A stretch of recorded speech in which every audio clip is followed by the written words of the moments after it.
哎呀，朋友们，我老公给我爸过62岁生日，过的全是死亡元素。我们邀请我爸生日当天从铁岭坐火车来到北京，跟我们一起过生日。大胖媳妇呢就一直在精心准备给他老丈人的生日礼物。他最近买了一个大鱼缸，然后他呢就把里边最美丽、最闪亮、最贵的一条鱼赐予了他老丈人的名字。这条鱼叫雅莹，跟我说：“你看我这礼物准备，别的鱼都几十块钱，雅莹250，雅莹也来。雅莹看着雅莹在海水里，无忧无虑的游，多么好的礼物！而且大胖媳妇还给鱼缸里的每一条鱼都起了名字。结果我爸不就来北京过生日了吗？我爸到俺家楼下进电梯了，大胖媳妇一看进电梯了，赶紧把鱼缸的灯给关了。他想的特别好，就搁那拿遥控器等着摁灯呢。结果我爸一进屋，大胖媳妇咔嚓一摁灯，鱼缸啪亮了，里边一只鱼被吓着了。那个鱼吧，平时就是后边是鱼鳍，光滑的鱼鳍。那天那灯一亮，那鱼大惊吓，所有鱼鳍都变成大刺儿，咔咔咔咔，后边全大刺儿。然后那鱼就咔一下就把他旁边游的那条鱼给扎死，而那条鱼就是雅莹。我爸一进屋，行李还没放下呢，大胖媳妇完了，雅莹直眼了，给我爸整一愣。我爸说咋的了？我咋的了？大胖媳妇说这条大鱼它叫 Jamie， 就是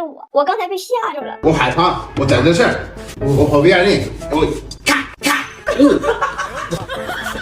然后这大胖媳妇就拉着我爸呀，就聊这个雅莹没的有多惨。然后在晚餐之前，我还特意教了大胖媳妇几句给老人过生日时候说的吉祥话。他给我爸说，那学的也是稀巴烂。祝你福如东海，祝你福如东海。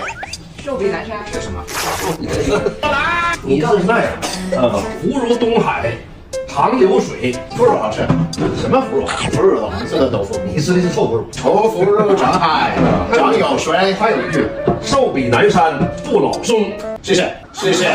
他说也给我准备了个礼物，我可怕了，我指定了要函数白蛮腰繁花限定礼盒，这才是送到点子上了，颜值杠杠的，美白大佬成分给咱们有效白白，暗沉长斑啥都不用担心吧，温和不刺激，一套用起来小脸白嫩透亮的。我爸说，你说我过生日，你净整这些不好听的话，这马上过年回铁岭了，咋整呢？你二虎吧唧的。大胖媳妇说，哎，你这话说的可不对，今年过年我的爸爸我的妈妈都来，那是2虎吧唧乘以3，6虎24级，6虎24级。我爸说，那你就不能教教你爸你妈吗？过年来了说点好听的不行吗？大胖媳妇说，我教了，去年龙年我就是上网查的关于龙的成语，手把手教的我妈。今年我也是这么做的。然后我的公公婆婆还给我打来了视频电话，给我好好展示了一下这3个外国人精心排练了10多遍的来铁岭要说的吉祥话。祝你在新的一年里，我现在就被钢琴要会就像将万里揣着干呀，一朝被蛇咬，一朝被蛇咬，这样他身上。这外国人怎么处理亲戚借钱这个难题？他出其不意的处理方式非常值得大家学习。俺家外有个亲戚，这2年贼爱借钱，是我隔一层的表弟，就是表弟，也不知道这2年是沾染了什么东西，管俺家好多人都借过钱了，也不还。我妈就提醒我11你们回来，整不好管你们借。那大胖媳妇虎了吧唧的，我得提前打个预防针。我说这个人啊，如果单独找你，你都别等他张开他的嘴，你上来先说自己穷，别给他留机会，你就往夸张了说，你就说你工资不够活，你媳妇买房没钱挪，翟耀达爱炒股，张拿铁爱赌博，爱人垃圾吧，就卖惨，懂不？他说行，我记住了，但这人是谁呀？我当时就英语水平在那一刻也懵住了，我就想，你说这远房表弟怎么说呢？远就是 far away 表弟就是遥远的表弟嘛，差不多意思。大胖媳妇说明白了，我知道那个遥远的表弟。然后放假了，我们就带着探险社干干爽爽回家了。回到铁岭，我的 far away 遥远的表弟欠太多人钱了，压根就没敢来，我心就放肚里了。我没想到人家大胖媳妇认错人了，冲着我那无辜的正常表弟一顿哭穷，给我表弟彻底哭懵了。吃饭间隙，大胖媳妇突然过来给我按摩，借按摩的动作偷偷在我耳边说，现在吧出现一个特殊情况，我这穷哭的可能有点太真了。你表弟刚才借我1万块钱，我说发生了啥呀？他说你不让我哭穷吗？我哭的老真实了，我自己都觉得我穷的可怜。你表弟1分钱没敢管我借，直接支付宝给我打1万。我说啥玩意儿啊？他说你不是说就他瞎借钱吗？我说那个是 far away 表弟，遥远的表弟。他说对呀，他在深圳工作吗？那这桌另一个表哥在沈阳，那他肯定不遥远呢。大胖媳妇说那我现在就把这钱还他呗。但是我呢又不太想让所有家人都知道我没事在家跟我老公偷偷说那个表弟的坏话，所以我说你一会儿不是要跟我这个表弟去搓澡吗？你跟他单独在一起的时候，你就把这个误会解释一下，然后你把钱还他。我来姨妈就不去搓澡了，正是多的时候，没看见吗？我随身携带太阳社，深藏不露，吸收量大不侧漏，直接吸到底，表面干爽很有实力，出门穿着不闷热，没啥存在感，包装人性化，开启之后可密封，卫生又方便。然后他们就去搓澡，我表弟搓完澡去汗蒸房了，大胖媳妇搓完澡奔着汗蒸房就去了。进去之后，大胖媳妇朝着一个跟我表弟身材很像的东北大哥就骑上去了。干啥呀？那大哥一顿挣扎，你干啥呀？大胖媳妇跟人说，别吱声，我是你姐夫，姐夫错了。人大哥好像本来就点了按摩，但是没想到技师这么沉，大哥继续挣扎。什么玩意儿？谁是我姐夫？大胖媳妇，我就是你姐夫，别吱声。1万块钱我现在转给你，让我来告诉你为什么。大哥居然不挣扎了，大哥确实也想听听为什么。这时候我表弟进屋了，大胖媳妇发现错了，太尴尬了。大哥还问他呢，来，你告诉我为什么？大胖媳妇灵机一动，假装自己是按摩技师，你忙一忙，赶紧滚！ OK。跟大哥说，那个我按完了啊，来看一下手牌，看一下手牌。然后蹭家就跑了，还问我表弟呢。哎，你咋跟他长一样呢？结果好巧不巧，洗完澡出来，在楼下等车的时候又碰着大哥了。大胖媳妇再一次陷入尴尬，这回更尴尬，咋整呢？他又灵机一动，那只有继续装工作人员了。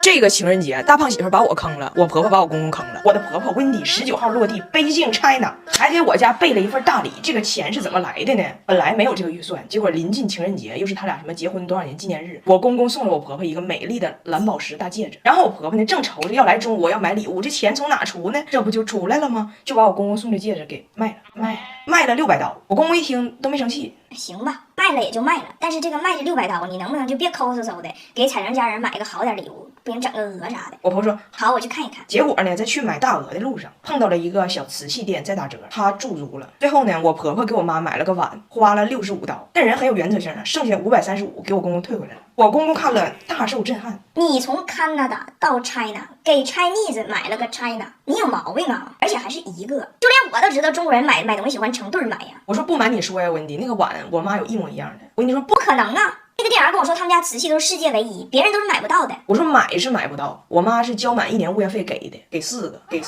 我婆婆说好神奇啊！你想想，一个加拿大的艺术家和一个中国的艺术家不约而同做出了同一款设计。我说是不是还有一种可能，就是 maybe 他是一个艺术家，祖籍在景德，base 在义乌。他说那我花了65刀，是加拿大的贵。我说那个应该是加拿大的税，有其母必有其子啊！情人节我又被大胖媳妇给算计一把，就一到节日啊什么纪念日他就抽。我今年就跟他说，我说咱俩谁都别有压力，设置上限，设300块钱，谁也别超，这样就谁也别有压力。他老高兴了，说行没问题。我一想说300块钱给他整个假发啥的不挺好吗？然后他也开始一天神神秘秘搁那准备礼物。结果呢，1周前翻换季衣服时，我在衣柜深处发现了一个盒，是一个看着挺高档一美容仪。我就想哈，这玩意儿也不是我买的，到底为啥被藏在了这儿？我就多心了，我寻思难不成这就是他超支给我买的礼物啊？蜜光嘛，我知道。然后我怕自己掉链子，一着急反手给他买了个 PS5。结果我还搁那跟我同事嘚瑟呢，我说你们姐夫这回挺大方，他给我买这个挺好，我也给他买贵的。我同事一听面露难色呀，最后实在憋不住了，跟我说姐，你说那个美容仪是蜜光给咱寄来的产品，让咱试用，俺们都用2多月了，而且收着产品俺们就给姐夫了，咱不知道为啥他没给你，你咋还当成他给的情人节礼物呢？人他们都用了2多月了，来，你过来，来，你看我同事下颌线、法令纹、眼纹都 amazing。蜜光这个是专门针对中国人皮肤设计的深层设计。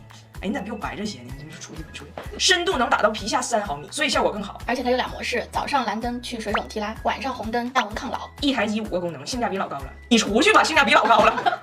但是同事们，我就在想哈，那如果蜜光不是我的情人节礼物，那我为啥还搭进去个 PS5 呢？没买这个，说不定给你买更好的了，别担心。这是我的情人节礼物。要干嘛？这是谁？爸爸。这是谁？妈妈。你咋看出来的这是妈妈呀？